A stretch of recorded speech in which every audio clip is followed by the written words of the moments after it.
Viktor Frankl once said, between stimulus and response, there is a space. In that space is our power to choose our response. In our response lies our growth and our freedom. I dare say that state management is perhaps the greatest challenge in life, but it's also the most significant superpower that we can develop. If you think of just a given day, the different ways that you feel activated, both positively and negatively. Somebody cuts you off and you feel triggered, angry, frustrated.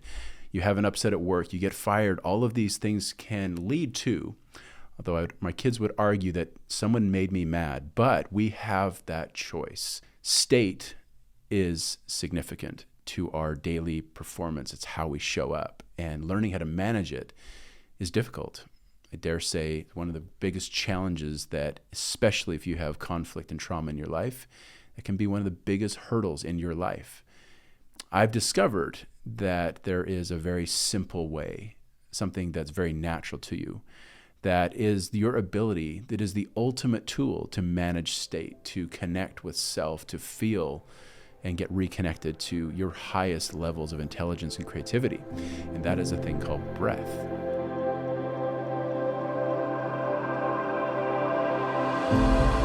Perhaps you've already been to a breathwork session.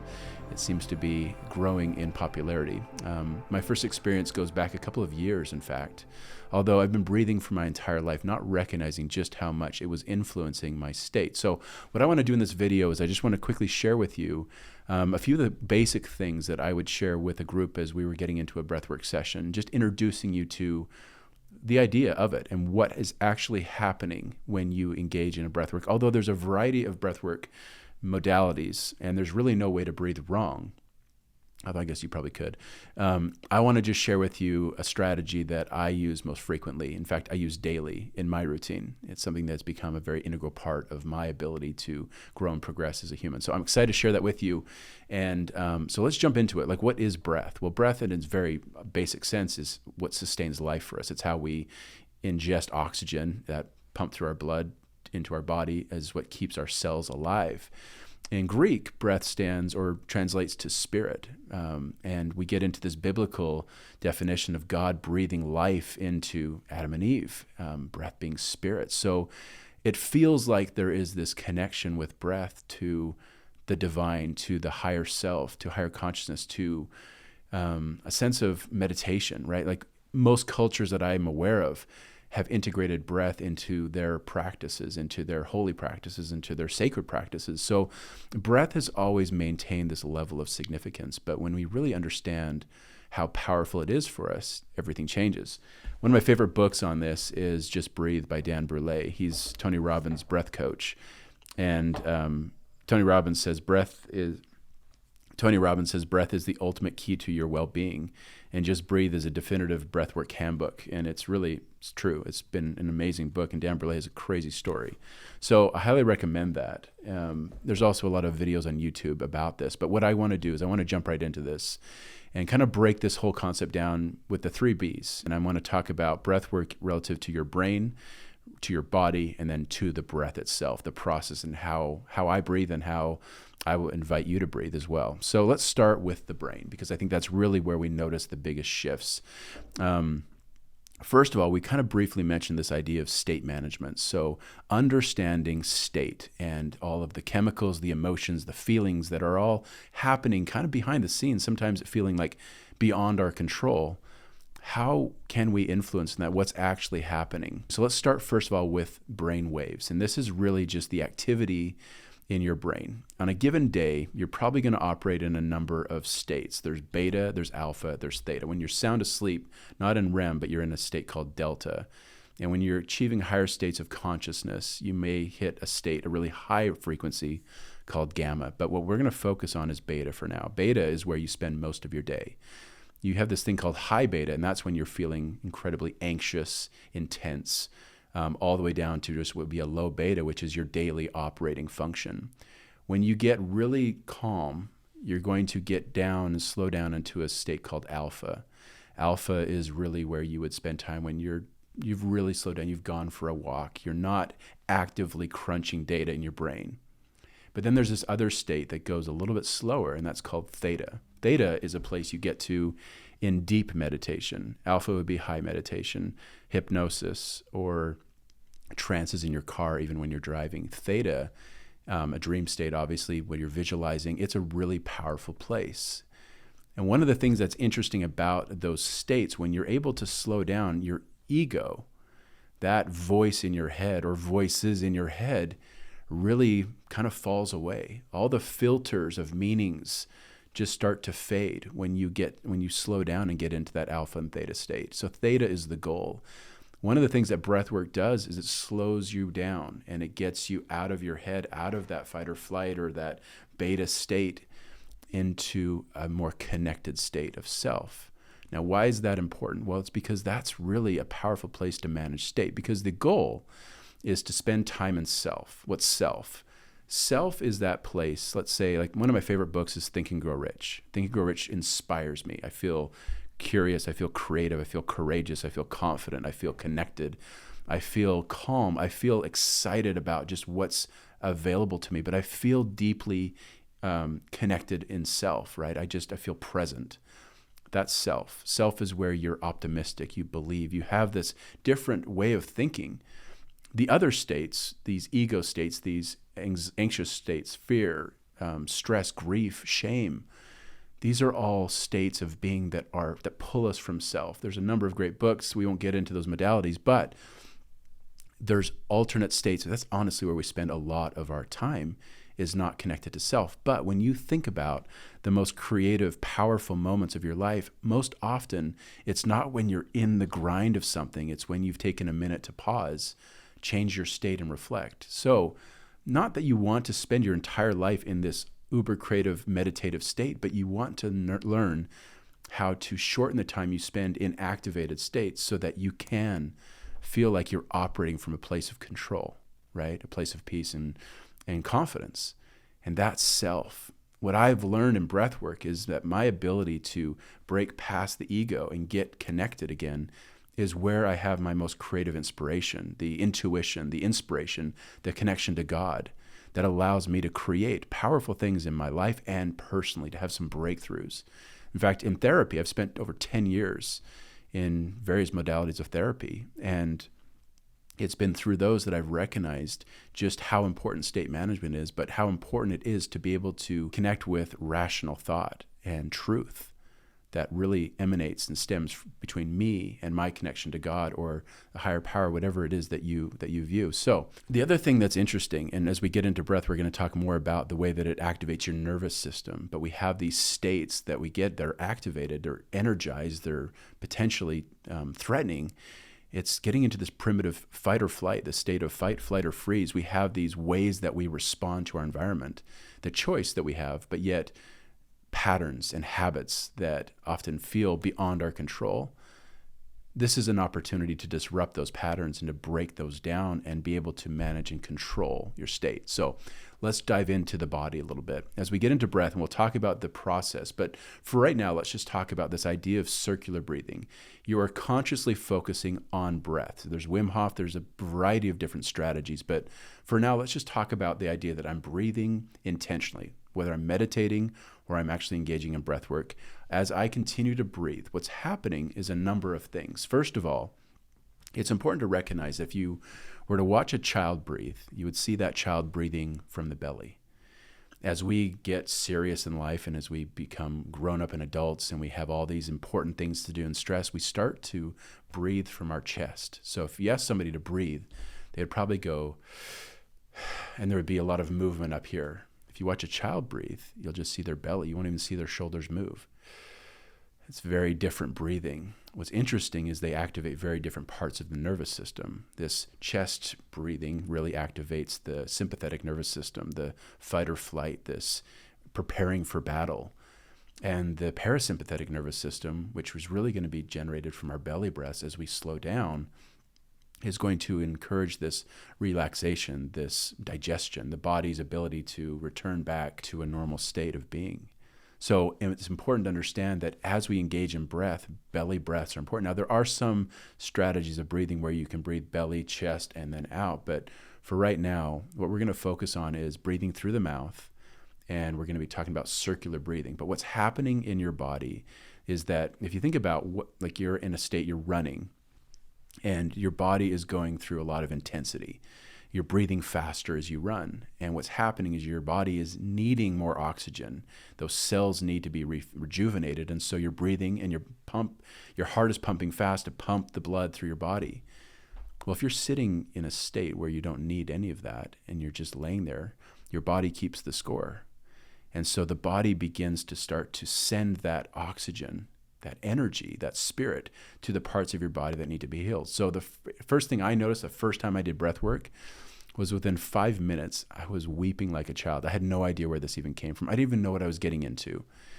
And I just felt like for 30 minutes of pulling my breath, I was just having the most emotional, powerful experience, but multiple bouts of where I just felt like there was this, either this sadness or this grief or this pain that was just leaving me. And it felt natural, but it felt like it was almost involuntary.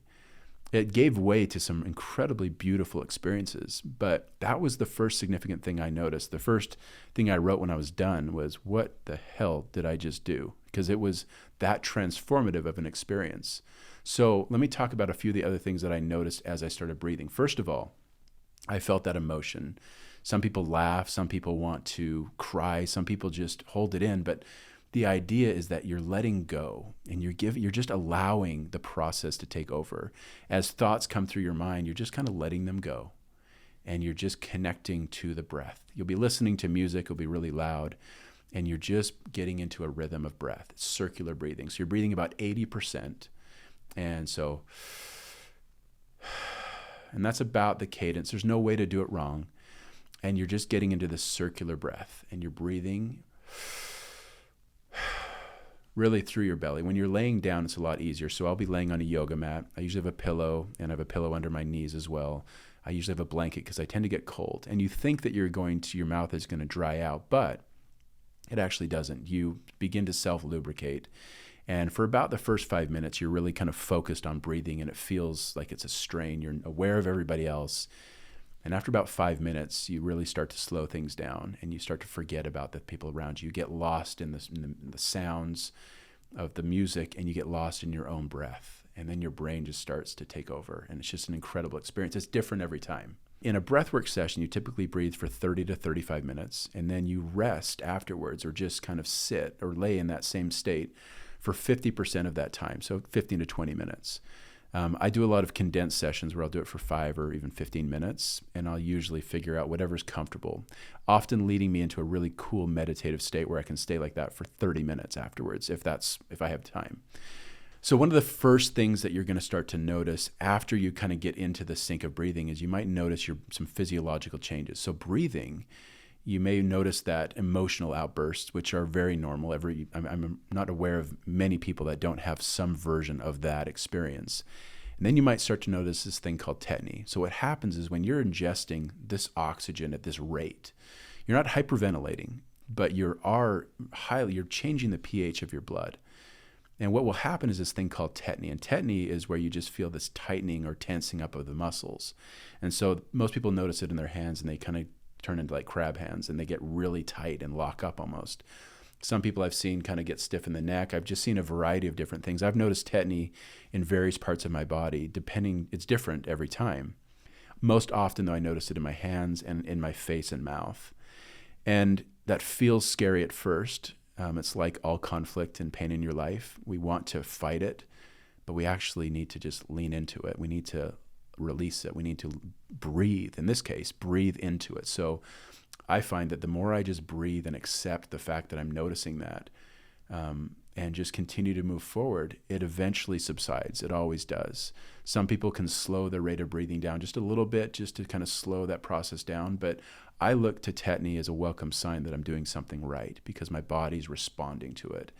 But after that tetany subsides, and as I get approaching kind of the end of the session, the pulling session, you'll also notice some really powerful physiological changes. You'll feel vibrations. You'll feel energy. You just will recognize and feel like I am full of energy. I feel like I'm vibrating. I feel like my body is just powerful. All kinds of emotions.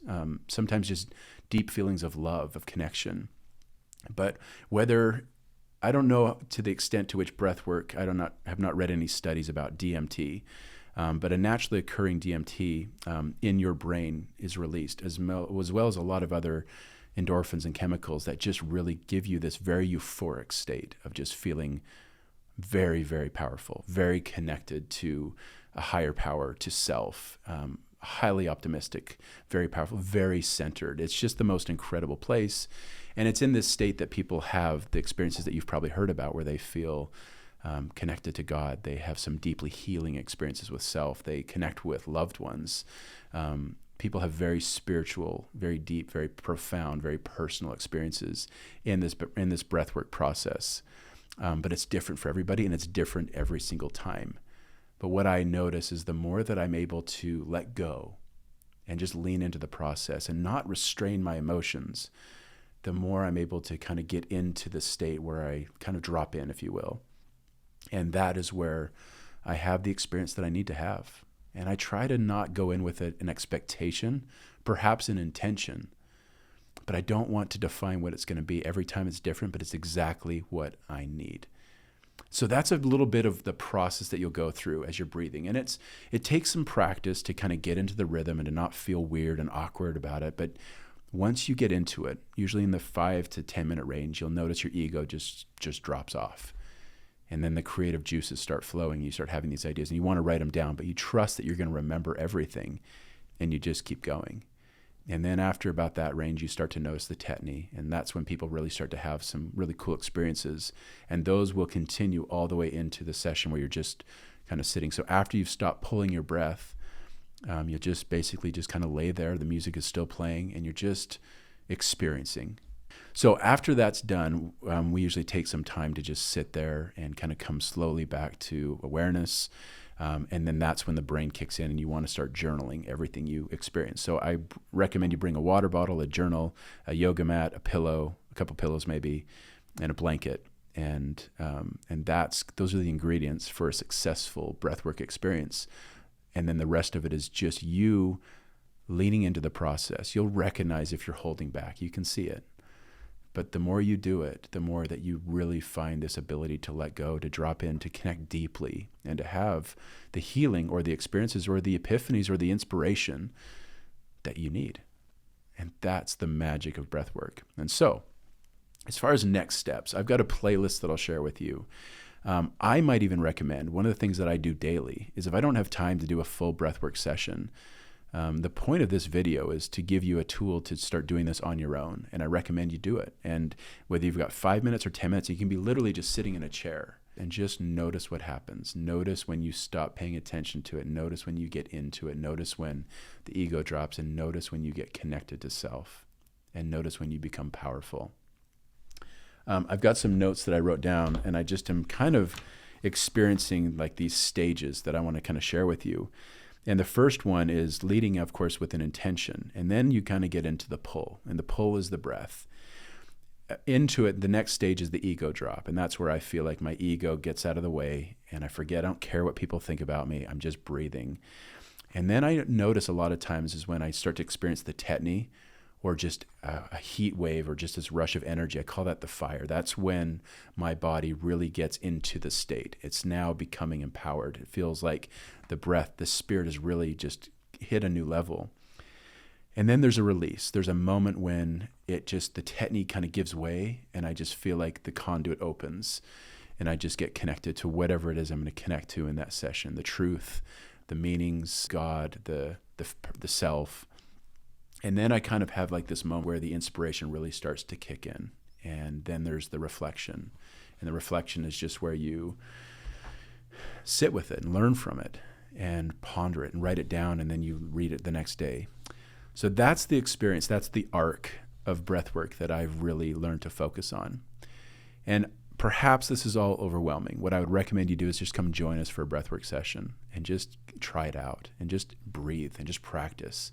Or if you want to just try it at home, download the playlist, one of the playlists that I'll share with you, and just breathe for 10 minutes and just learn how to do it and just notice what happens. It's the most natural, authentic, organic way to connect to self, to manage your state, and to heal. from the things in your life that need to be healed, or to learn what needs to be learned.